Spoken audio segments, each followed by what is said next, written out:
Magandang umaga, Luzon, Visayas, at Mindanao. Magandang araw po sa lahat na nakamonitor sa atin everywhere in the universe.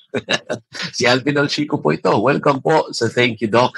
This is a taped episode. Pasensya na po kaya kailangan namin mag-tape. Ya. Sama po natin sa huntahan ang nag-iisang puso ng Thank You, Doc. Ate B, Bernadette Sembrano Aguinaldo. Ate B, good morning. Hi, Vin. Magandang umaga. Sa isang araw, do you make it a point na mayroong oras for exercise? Or minsan nakakaligtaan mo? Kasi ako nakakaligtaan ko minsan eh. Ako, ang date ko sa sarili ko sa exercise, alas 7 ng umaga. May schedule talaga ako.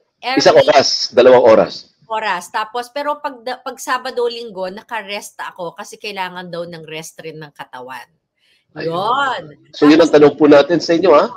Kayo ba ay may time para mag-exercise? O nakakaligtaan na po natin sa sobrang busy po natin, hindi na tayo nakakapag-exercise? At ano ba yung may tuturing na exercise? Pag ang building ba namin hanggang 5th floor, araw-araw inaakyat ko lang using my feet. Is that exercise?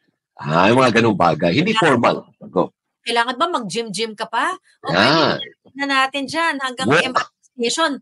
Baka naman exercise na rin yan. Eh, tanong natin, naku baka mayari yung doktor natin, Doc, nag-e-exercise ka ba? Experto natin ngayong umaga. Cardiologist po at content creator din siya. Wow! TikTok. At alam ko meron pa siyang ibang mga SOCMED. Mamaya announce po niya ha. Dr. Cindy De Lara, magandang umaga po sa inyo. Hi, Doc Cindy. Hi, Doc. Hi, good morning. Good morning, Ma'am Bernadette and Sir Alvin. Magandang umaga po sa inyong lahat. Ano po yung TikTok ninyo, Doc Cindy? My social media account po sa TikTok is DocACDL and IG DocACDL. I have also have FB page, Dr. Eileen Cynthia De Lara. So let's begin, Doc, sa ating discussion. Gaano ka-importante na nag-exercise po ang isang tao? Para ba yun sa puso niya o para sa figure niya na maging ang kurbada niya ay kitang-kita o hindi? That is for your heart. Go ahead, Doc. Yes. Definitely, ang exercise, napakaraming benefit, no? So, it's not only for cardiovascular health, but also other chronic diseases. Like, for example, depression, no? Meron din yan sa bone health, no? Meron din yan sa diabetes, sa iba pang chronic diseases, no? So, sa matatanda, for fragility. So, exercise gives us a lot of benefit, no? Lalo na kung sinusundan natin at nagiging regular, no? Yung pag-exercisyo. So, tama ka kanina, pinag-usapan natin, ano bang klaseng exercise? Naglalakad, umaakyat panaog ng hagdan. Is that considered exercise? So, siguro, we can talk about it later, no? So, importante yun to prevent chronic diseases. Pero what is an exercise? Paano maituturing na ang ginagawa mo ay exercise? Kasi kung pag tinrace mo, yung mga ninuno natin, wala namang gym nun Hindi ho ba? Wala namang gym. Maano lang sila, maggalaw-galaw lang talaga siguro. So what is an exercise? Okay, pag sinabi kasing exercise, yun ang sinasabi mo kanina, you move more, you sit less. Kasi any increase in your heart rate, any activity, is a form of exercise, okay? Kaya lang, may mga kanya-kanyang recommendation right now kasi nakita na nila yung benefit kung konting minuto lang, kung isang beses lang, hindi nakikita yung benefit doon for activity or improvement in cardiovascular health. So, kailangan merong number of minutes, may mga klaseng ehersisyo or paggalaw-galaw na recommended, no? Sa mga sinasabi nating dapat ehersisyo. So, may moderate intensity, meron tinatawag na high-intensity exercises. So do you need a gym to do that? Hindi naman, no? Not necessarily, right? Not necessarily, no? So, pag sinabi kasing moderate intensity activity, yung walking ba? Walking, whether it's just plain walking or brisk walking, pero ang importante is yung dami, yung tagal, at yung frequency. So, ibig sabihin, sa American Heart Association, it was recommended now, no? 150 minutes per week of moderate intensity. 150. Yeah. Ilan yun, Ate B? Ilang minuto, ilang oras yun? 150 minutes. 21 minutes lang? 21 minutes lang to, di ba? Majority of the week. So for example, you can do that 5 times a week, 4 times a week. So, spread mo na yung 150 minutes na yun. Kaya nga, dapat talaga you can find time. So, walking, sabi nila, tapos yung going up and down the stairs without any backpack, that's already moderate intensity, no? So, ano pa? Running, pwede, pero yun, that is considered na high intensity pag nag-running ka na. Tennis, form of sports, pwede siyang 30 minutes, that's moderate intensity. Ganun. Kanya-kanya ba ng moderate? Yung moderate para sa akin, baka kaya Alvin, high intensity na. Tama yun. Oo, paano mo tatansyahin sa katawan mo kung ano yung babagay o ano yung kaya ng katawan mo? So kasi syempre napakahirap mag-start ng exercise, lalo na dun sa mga tao hindi talaga nag-exercise. So plain and simple, ang pwede mong gawin, you start walking. Kasi syempre sa iba, kinakabugan dibdib, hinihingal ka agad sila, no? Pero, you know, ang heart natin kasi para yan, sabi ko nga lagi, diesel yan. So you have to start para pag nag-move siya, mas swabe na siya in time. So ganun din, you can start 10-15 minutes, hiningal, balikan mo ulit after 1 day, 2 days. Habaan mo, 15 minutes, 20 minutes. Thereafter, pag kaya, dagdagan mo uli until you get used to it. Another inclusion pala, no? So, hindi lang yung exercise and duration, but also ngayon may dagdag, no? Dapat may extra muscle strengthening, no? Kasama rin yan sa recommendation. Ano yun, Doc? So yung sinasabi natin, di ba, gym, but, you know, carrying objects, no? That increases muscle mass. Kasama na siya to improve our health. Isang kind of high-intensity exercise is when you go uphill. Tapos, yung building ba yun, Doc? Yung sa condo, imbis na mag-elevator, kung 5th floor ka lang naman, stairs mo. Yes. What happens sa loob ng katawan mo if you exercise? Pag hiningal ka ba, sasagarin mo ba? Or stop, baka ma-heart attack ka? Ano nangyayari sa loob, Doc? Siyempre, ang importante kasi, di ba, the heart pumps blood to put all the blood into the circulation. Okay? Pag mabilis kasi ang heart rate, may time ang heart mahihirapan, mapapagod. Kaya better mas mabagal ang heart. So, physiologically, how do we reduce the heart rate? You regularly exercise. Kasi somehow, the heart can be deconditioned. So, ibig sabihin, mas mabagal ang heart, more time to relax, more blood enters the heart, more blood is distributed in the different organs. So the slower the heart rate, the better is your heart. Hindi ka dapat natatakot sa mabagal na puso. Kasi it means that at a slower heart rate, your heart pumps more blood. Diba? Pag mabilis, less ang pumapasok sa dugo, less ang na-distribute, kaya hingal ka. Okay, sige, Doc. So exercise. Kaya lang, ang nangyayari naman sa iba, they do exercise, but they also eat to compensate. Kasi napagod siya, Doc. Kakain din siya ng marami. O di parang it defeats the purpose. Does it not? Actually, hindi man naman masamang kumain. Ang problema is yung amount at saka yung choice of food. Kasi di ba sabi natin, to improve muscle, you need protein. So ano bang protein? Sasabihin protein, beef. Chicken. Yes, but you have to put and choose the right meat. So lean meat. Di ba? So better than choose yung mga beef, pork, meron naman chicken. You have sources like fish, you have nuts, di ba? These are sources of protein that is necessary for muscle building. Doc, nabanggit nyo yung mga minimum. Sabi nyo kanina, 150 minutes a week of moderate. Or 37 minutes a day. Yeah. Kung 4 days. Pero, sapat na ba yun? I mean, yun na yun? That's minimum. Is there a need to level up somehow? Minimum lang yun. Yung exercise, yung like strength training, you said, kailangan ba dinadagdagan namin ng timbang na binubuhat namin? O pwede na yung araw-araw lang naman na gumagalaw? Daily lang naman. Yeah. Syempre kung ikaw naman you can still tolerate that, then we are encourage everybody to increase the intensity, increase the time. Yun naman ay minimum eh. May pag sinabing high intensity kasi, yun nga yung competitive swimming, competitive sports, yung uphill, no? Tapos yung running, that's in high intensity.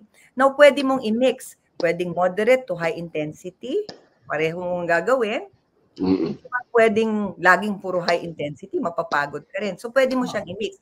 Plus, at least 2 times of weight training. Sabi nga natin, kung kaya mo 10 minutes, Then next time, make it 15. Then next time, make it 25, 30 until you reach the 37. But if you want to go beyond the 37, that's fine. Talagang kaya mo siya. Pero Okay. Doc, Doc, ito sige. yung minimum for being healthy, yung lakad na nasabi mo. Iba pa yung requirement ba na exercise kapag gusto mong pumayat? Iba pa yun. Siyempre. So you want more than that. So more than 37 per day. Extend it to 1 hour, 45 1 hour. minutes, Yeah. hour, and a half hours, no? Kung kaya mo, no? Pero syempre, we always have to think, ano ba talagang baseline cardiovascular health mo? So we are talking about, di ba, our age group, group, ano? Younger kayo. 60. So tatanungin na, Doktora, 60 years old, pwede ba ako ng moderate, high intensity? So wala naman kasing limit doon. Ang importante, have your self-check, no? Baseline, no? Kasi syempre, patatakbuhin mo, yung pala, umpisa pa lang, meron na siyang risk factor for coronary heart disease. So, importante check up muna to have clearance for that kinds of activity. Kung wala kang workout nung bata ka, hindi ka masyado gumagalaw, delikado rin bang bigla kang mag-e-exercise? Yes. Kaya nga importante, magpa-check up muna kasi you have to rule out other, comorbidities that might limit the activity. Like for example, meron naman mga 70-year-old, no? Hypertensive, diabetic, pero good control. Tapos bata pa lang, 'di ba? They are athletic. So medyo maganda ang kanilang resumption, no, when they grow old in terms of activity or exercise. Pero meron kasi talagang mga who got into that age, 60, 65, never had any workups na, alam mo yung, hindi lang workups, but workout as well. So, pwede mo sila actually simulan nga dun sa walking kasi that's the easiest. That's what we do, di ba? Yan yung regular na ginagawa natin. So, hindi kailangan pumunta sa gym, hindi kailangan mag-stress, hindi kailangan mag-enroll kung saan-saan activity. In fact, dancing, that's moderate intensity. Yes! Ba? Moderate. What about for career men and women? Ito yung mga edad na busy sa career, no? Na minsan nakakalimutan pang kumain pag sunod-sunod yung mga meeting. Late palagi kung kumain, nagyuyosi, gumigimik, tumutoma sa gabi. Alam mo yun, yung lahat ng unhealthy lifestyle nasa kanya kasi nasa peak siya ng career niya, Doc. Anong ma-advise mo doon? Yan ang talagang malaking problema because most of them will tell you, wala po akong time. I wake up at this time, uuwi ako ng ganito. Okay, so sabi ko, within the office area, pwede mo nang gawin yung mga activities na yan. Sabi mo nga, you can actually go up and down the stairs. So that's a form of activity. So rather than just sitting during a meeting, maybe tayo-tayo, lakad-lakad, no? Kesa yung iaabot mo sa messenger, yung iaabot mo sa somebody from the office, ikaw mismo, bumaba ka. That's some form of an activity that can increase, your functional capacity. Eventually, it's a form of an exercise. And then make sure maybe on a weekend, pwede nilang gawin yung talagang yung moderate intensity, they dance, etc. Sasabihin nila na wala akong time. Hindi. You have the time. You have to make that time. Diba? Kasi sabi nila, pag weekend, matutulog lang ako, magpapahinga. Hindi. It's a form of resting your mind and body as well. Bakit tanong ako dun sa hinihingal? Kasi minsan, pag tumakbo na ako, Ate B, nahingal na ako, pero hindi, pinipers ako, tuloy lang yan. Nahabababas, mas masarap. Na gusto ko yung feeling na pinagpapawisan ako Do you stop? Do you stop pag hinihingal ka na? Or you continue to push yourself? It's okay. Hindi ka ma-heart attack niyan. Ang question ko sa'yo, Alvin, nagpa-check up ka na ba? May every year naman meron kami. Pero yung annual physical, lang. Okay. Anong test ang kailangan ba? Yun rin Pagka ganyan, you should have a stress test. Okay. Stress test is an exercise stress test, treadmill test, because it will tell you capacity, how far you can go, what kind of activity that can be tolerated by your body. Now, kasi syempre, ikaw, you've been working out, nagra-run ka, naglalakad ka for a long time. Yung mga running na ganon, pwedeng hindi ka pasanay. But sabi ko nga, the body is conditioning. So, pwedeng nandun ka pa sa pre-conditioning until eventually makondition ka na sa running. Di ba? So, pag naramdaman mo yon, pahinga, and then try to increment yung time uli. So, tomorrow, from 10 minutes, gawin mong 15 minutes. Then you'll see, after a week, mga 45 minutes ka nang nakakatakbo. Gradual, nag-adapt yung body mo. Yes, yes. How do I know kung ina-atake na ako sa puso? Ano yung sign? May pain ba doon pag ina-atake ka na sa puso? Or kahit wala actually pain, pag may shortness of breath ka, pwedeng heart attack yun, ha? Yes, yes. May tinatawag kasi na anginal equivalent. So, basta inatake kasi, ang alam natin, sakit sa dibdib, di ba? Chest pain. So, it's a sign, no, na talagang, ay, magpa-check up ka na. Kasi these are the first sign of a cardiac condition. But when you talk about anginal equivalent, ibig sabihin, other than chest heaviness, pwedeng hinihingal, pwedeng, minsan nga, nawawala ng malay, biglang nanlalata na lang, weakness. That's a form of heart attack, especially for women. Epigastric pain, pwede rin for women, heart attack. Back pain, pwede heart attack sa babae. Kaya importante, chine-check mo yung risk factors. If it happens, for example, to a young patient, 20, 25, babae, sumakit dibdib, hindi ka mag-iisip ng heart attack. Kasi babae, meron pa siyang estrogen protective. Pero ang lalaki, for example, 30, nag-chest pain, pero smoker. Poor lifestyle, pwede kang magkaroon ng cardiac condition, pwedeng heart attack. Tama po bang i-assume na ang bata, dahil maliit, may energy talaga yan, kailangan lang gamitin. Maraming energy. So kapag hindi mo pinagalaw bilang magulang, ikaw yung pumapatay ng energy niya. Ganon. Yes. Kasi kung pakain, kakain kayo sa labas, hindi mo pinalabas hindi nga exercise, to play. Kasi ayaw nilang pawisan. Tapos, awang-awa sila. Bawal madumihan. Maybe sports, Ate B. Pwede mo pa basketballin or baseball or whatever. Sports, swimming. Di ba? Yes.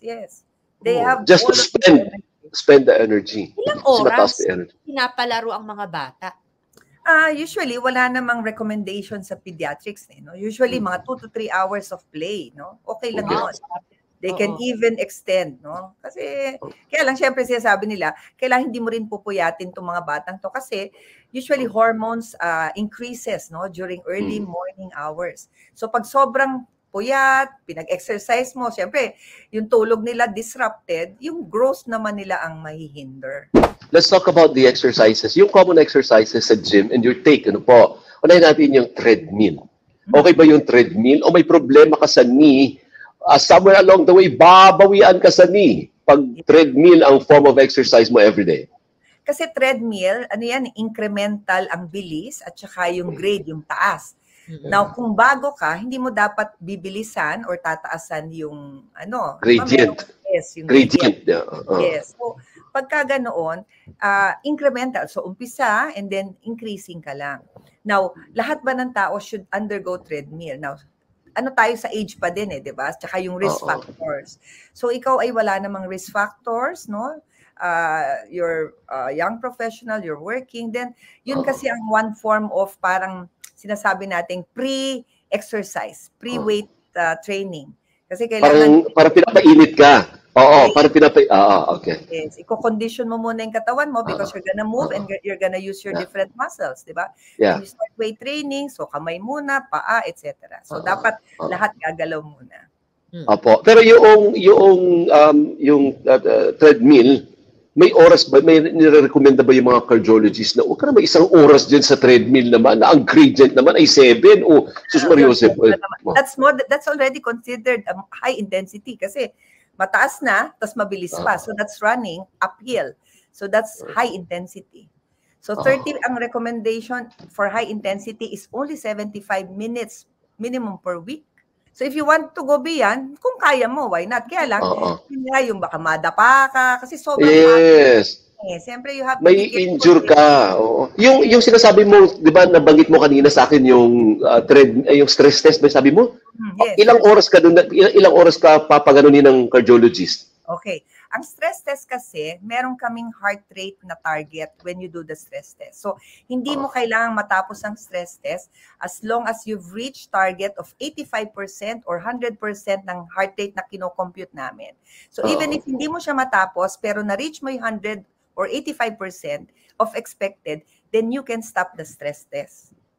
Ay, ilang minuto ba yun supposedly? So, usually, aabot yan ng mga 8-10 minutes. Ganun lang. So, yung treadmill stress test kasi, nakaprogram na yon, no, for Bruce protocol. First 3 minutes, 1.7 yon. Aakyat, mga 2.5. Aakyat, 3.6 up to 4.5. Maximum na yon. So that's a matter of 3, 6, 9, 12. 12 to 15 minutes, tapos na yung treadmill. No, that's a gradient. You're talking of the gradient or you're talking of the speed? Kasi may speed yun, 7, 8, 9. Yes, so speed and gradient, umaakyat every 3 minutes yun eh. Ano todo speed? 9, 10? No, hindi umabot ng ganun. Usually, nasa ano lang yan, nasa 5.5, ganun lang. Pero kailangan yung stress test should be recommended by the cardio. Hindi mo pwedeng, hindi, gusto ko mag-stress test, gawin nyo. Hindi ganun. Hindi, kailangan ng cardio. Kasi, different protocols ang stress test. May bruise, which is sa mga ganyang edad. Pero pag medyo elderly, 60, 65, modified bruise. So, yung modified bruise, hindi siya tumataas masyado, pero matagal. Pilates. What is your take on Pilates? Is it a good exercise? Well, Pilates is stretching eh. Diba? Stretching siya. No? So, it's a form of muscle weight training. No? So, meron ding energy expenditure. Same with stress test. No? But of course, it's not considered as a high intensity unless may iba pang activity other than the Pilates. What about Tai Chi? Ayun, sa mga matatanda, nagta-Tai Chi sila, mabagal. Ano? Okay din, Doc? It's a form of, hindi ko masabing high intensity yun kasi so, hindi high intensity, Doc? Oo, moderate siguro yan. Tsaka, moderate. Yung mga nagta-Tai Chi, usually elderly. So, yes. It's a form of mobility exercises for them. So, bone health yan. Stretching of the bone. Also strengthening, di ba? Pero yung sabi mong endurance, siguro not so much endurance yun. Ano yung may swimming at running, swimming, biking, ano yun? Anong sport yun? Ay, athlete. Okay ba yun, triathlon? Ay, kailangan good heart ka doon, ha, bago mag-ganon. Yun nga, sabi doon. That's high intensity. Ayun. Ang maganda naman sa mga triathlete, may training eh. Hindi naman sila sasama doon. So, meron silang conditioning. Yeah. Biking. Ang daming nahihilig ngayon sa biking, Ate B, ha? Yung papuntang Antipolo, papuntang, di ba? Papuntang Batangas. Okay ba yun, Doc? Biking? So, biking is basically the same ng cycling. Kaya lang, ang biking on a flat is moderate intensity. So, same 30 minutes, minimum of 150 minutes per week. Pero kung uphill, syempre, papanik. May, ano yan eh, increased workload. That's high intensity. So, pwede ang gawin, i-mix. Kuray mo, twice a week, puro lang sila sa flat. Twice a week din, you may uphill. How do you make exercise a habit based on your experience, Doc? Okay. So, I'm proud to say that I am exercising in terms of walking. So, sa subdivision namin, regularly, I do that 3 to 4 times a week. So, I wake up at 5:30. Because I go ang aga ni Doc gumising. Talagang you give time eh. Kasi yun din sinasabi ko sa mga patients, no? Sabihin nila, papasok sila. So sabi ko, meron ka pa namang earlier than that to walk 10, 15 minutes and then going to work, that's additional 15 minutes, di ba?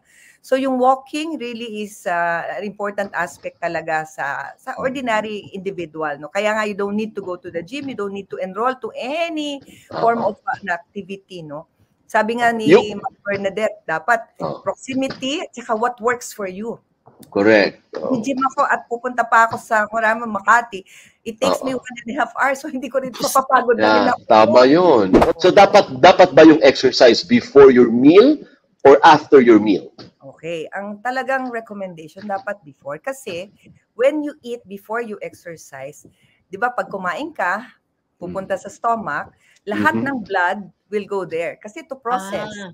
If you eat and then you exercise, you still blood supply from the chan distribute to the muscle. So, yun nga yung sinasabi ng araw na, nako, baka ma-appendix ka, mag-exercise ka after eating. Totoo yun kasi sasakit ang chan mo because there is some form of a splanchnic chan still.